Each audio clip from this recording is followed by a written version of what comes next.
Have you built a tournament deck for Beyblade X yet? Me either. So let's go through the process together and the different ways we can go about it.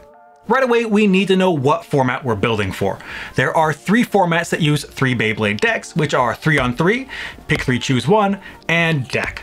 Let's further separate them by formats where we'll regularly use more than 1 Beyblade per match, which would be 3-on-3 and deck. And the format where we'll normally only be using 1 Beyblade per match, which is pick 3, choose 1. I'm hoping to attend my first tournament soon where the format is going to be pick 3, choose 1, so I'm going to focus on that for deck building in this video. And real quick, I need to address that I'm using the term deck both for the specific format with that name and to refer to a set of 3 Beyblades used in multiple formats. So the first and most straightforward option we have is just bring what we like. Favorite Beyblades or combos that are just fun. Go for it. Simple as that. Done. There's absolutely nothing wrong with this approach. Never forget that this hobby is about fun. Even the tournaments. There's no pro Beybladers making big money at tournaments, so if you don't want to spend a bunch of time analyzing the meta or testing setups, don't worry about it. Just have fun and send it. But if we do want to go a bit deeper though, we can start going into why we might want to bring certain setups in our deck. As a reminder, in pick 3, choose 1, we'll be showing our deck to our opponent at the beginning of each match. And after inspecting theirs, we have to choose 1 Beyblade to use for the match. So there's an element of prediction and mind games to consider here as well. We could go for a balanced deck where we've got a nice mix of types like 1 attack, 1 defense, 1 stamina Beyblade to be able to adapt to any type on the other side. This seems like a pretty logical outlook, right? Having a bay of each type to cover the weaknesses of others and be able to answer most types would make sense. Well, maybe we don't like using a certain type of Beyblade.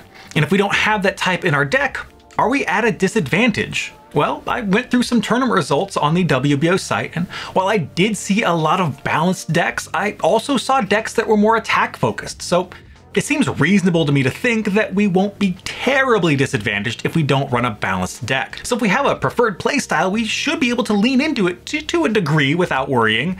I don't think we want to lean into it so much that we're only running 1 type of Beyblade, because then we are susceptible to our whole deck being hard countered by 1 Beyblade in an opponent's deck that has a good matchup against whatever type we're running. That would eliminate any sort of decision making for the opponent as well, which I think we want to avoid, because keeping some element of uncertainty for our opponents in the pick process during the start of the match feels worthwhile to me, I think. But let's go a step deeper now.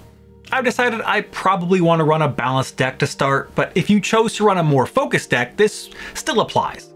The next step is testing.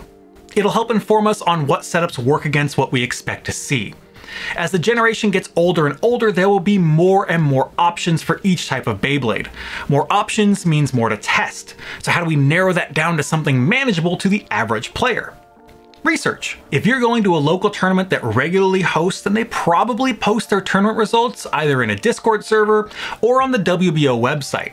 And you can look at those to see the trends of the local scene and take those setups to test against. Now, if you don't have this available for whichever tournament you're attending, you can still go through the recent results on the WBO website, which I'll link down below, and use those for your testing. I can't overstate the value of this. My initial deck has almost entirely changed after the testing phase because I ran into roadblock Beyblade setups from the last local tournament that I couldn't beat, so I had to adjust accordingly. Now, if your local scene is super competitive, you can go 1 final step deeper and take the setups you found that can beat the previous tournament winning setups and then find the answers to those.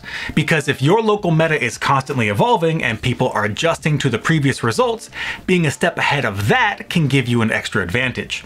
Of course, there's always the risk that the meta hasn't changed as fast as you expected, so it's a risk, but the more experience with the local tournament scene you have will likely make it easier for you to predict that correctly. I love getting into stuff like this, and here's what I've ended up with for my first tournament deck. I'm curious what everyone else has been running recently and would love to hear about it. Also, if I missed anything or was flat out wrong anywhere, please let me know. It's a great way to learn, so don't be afraid of being corrected. Learning firsthand through mistakes and trial and error in a hobby is a great way to do it. So whether you're bringing your favorite bays or putting in hours of testing, I want to hear about your results and the fun you had running your deck.